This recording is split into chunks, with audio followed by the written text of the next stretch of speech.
Hello and welcome, Zio here, and if you haven't already liked and subscribed to the channel, go ahead and do that now. It means a lot. And if anyone ever tells you that voting with your wallet when it comes to gaming companies doesn't really do anything, well, they're wrong.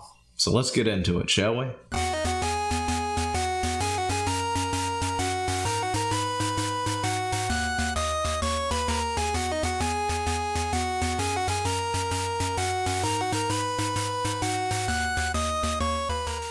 Apparently everything that's been going on with Ghost Recon and other stuff, microtransactions and other things, has actually taken a big hit to Ubisoft, and as a result, their stock has recently dropped quite a bit, to be honest, and they have delayed several games as a result. You know, I hear people say, vote with your wallet, don't buy the product, all that stuff, and then you also got the other people going, well, that's not going to do anything. And, you know, on one hand, they're right. Both sides are right. You know, voting with your wallet doesn't do jack if you're the only one doing it. If a large number of the fan base, however, does it, then voting with your wallet can get quite a hit into their bottom line. And that's what I think we're seeing here, is people, you know, canceling pre-orders, not buying the game and other stuff, and they've had to readjust and lower their expectations of their recent game as a result. And because of that, well, you can see right here, the stock has dropped dramatically. We can look at the one day, it has come back up a little bit. It was closing at, what, 1037 USD at 4 p.m. previous day, October 25th. It's the last time I guess this was properly updated right before the weekend, but you can see right here, the 5-day, they were going pretty good at about 12 something, you know, 12.59, and then a sharp plummet all the way down to 10.06, and they've come back just a little bit, not a whole lot, but yeah, they've definitely been taking a hit. You can see the monthly, the 6 month, the year, 5 years. You can see where they were way down back in 2014, coming on through, sharply shooting up to the $20-some mark. Look at that, 24.10. And then we've come down all the way to about half that. But yeah, so that's the thing that's going on. But Ubisoft tanks. The firm warns on profits and delays 3 big games.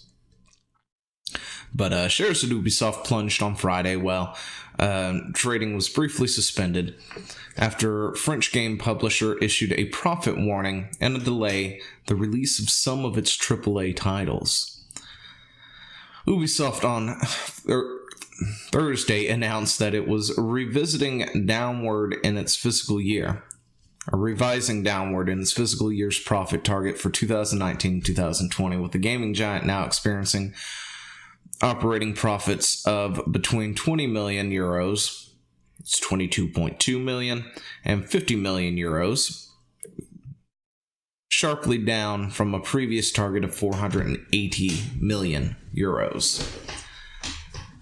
That's a huge hit. You're expecting 480 mil, and now you're expecting anywhere between 20 and 50? Ooh.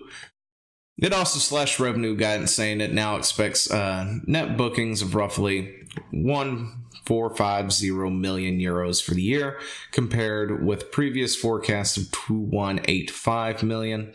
Ubisoft's stock price fell over 20% in morning trading, hitting the lowest since April 2017. Is that the lowest? 2017? Let's see.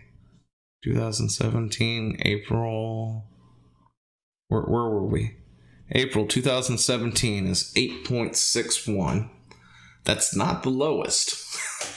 That's if you go back to 2017, I'd say on the 5-year, their lowest is 3 point something. Let's see, what is max? Max here brings us what? All the way to 2008, where it started at 5, goes down to 180. 164, I think 159. That might be the lowest. Nope, 130. We got a... Oh, wait. We got a... something in between there. Can't get it. Anyway, a little over $1.30. That would be their actual lowest. But, yeah. So let's hazard a guess that being called out in front of investors by the company's president is both a critical and commercially disappointing. Is about the worst place a AAA video game maker can find themselves. That's where Ghost Recon Breakpoint developers are the other day. And that's probably one of the things that we should really get into. AAA titles, this idea of games as a service, all these microtransactions, what they're actually doing to the games. Because Ghost Recon is a $60 video game that has a microtransaction structure heavily on cosmetic and flashy gear that struck very close to NBA 2K's. And their microtransactions are just downright horrid. Anyway, but as a result, when you pull the numbers, Ubisoft provides revisions. It's clear that the publisher, in a year without Assassin's Creed, had banked on its Tom Clancy games opening a cash spigot to get through 2019.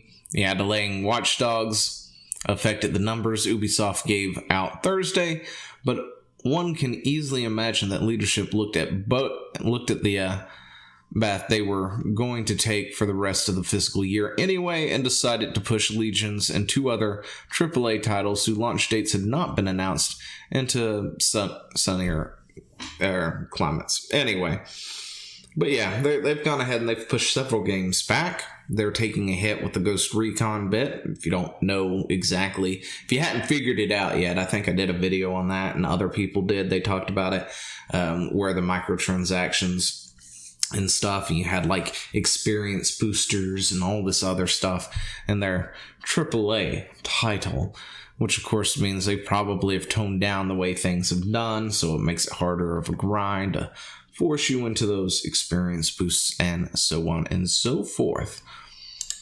But multiple titles, including Watchdog,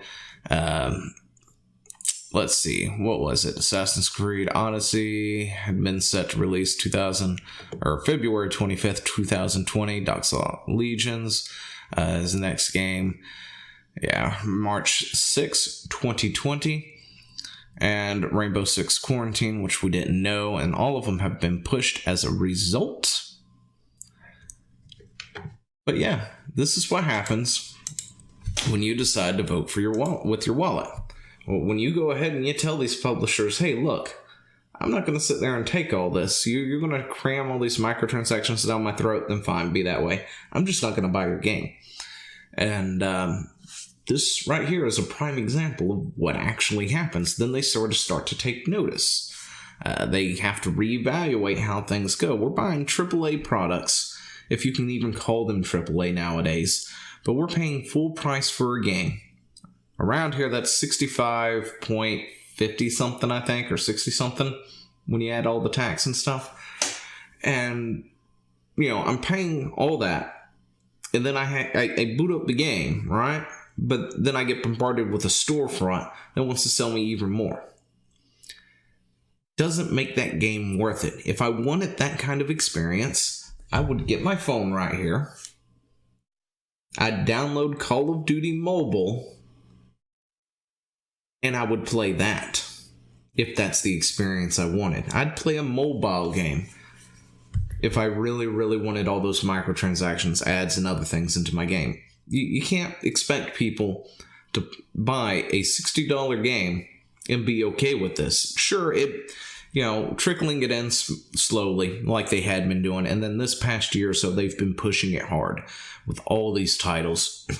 And as a result, things are on a downward trend as it comes to sales and other things, because people are finally waking up to it. They're finally seeing it. They're like, this game comes out every year, or every 2 years or whatever, and it keeps getting fuller and fuller with microtransactions. It's selling me little reticles that used to be unlocked doing little challenges or hitting milestones or something like that. Like I've sniped 1,000 or 1,000 people or 10,000 people in the head, one shot, they go down, and then I get something for my efforts, And nowadays, that's not there. There are no real challenges that give you anything worthwhile. And it's taking, say, Borderlands 3 to show players that, hey, we can actually be awarded cosmetics for playing the game. Because it does that every so often. It awards you something for just playing the game and having a good time, which used to be something that was normal. Back when I played Halo a long dang time ago, you could hunt down all the skulls and get different armors for doing different things and stuff like that, and get all these different looks and loadouts and everything that you can then go into the game and play a multiplayer with and show it off. It meant something to have like that Hayabusa armor set or whatever it was called, or having the flaming helmet one. I can't remember what it was or how to get it, but some of these things were very, very hard to get. When you saw another player with it, it was like, dang, that guy is skilled or whatever, or that guy's been doing a lot. Or nowadays, instead I would just open up the storefront, drop $5 or whatever, or $6 or $9.99, and get it. And to me, it kind of loses its luster that way. It's like, yeah, it looks cool, but you didn't earn it. So what? It feels a lot better to earn these things than it is to, have to go pay for them. And then things like experience boosters and EXP boosters and skill point boosters and things like that.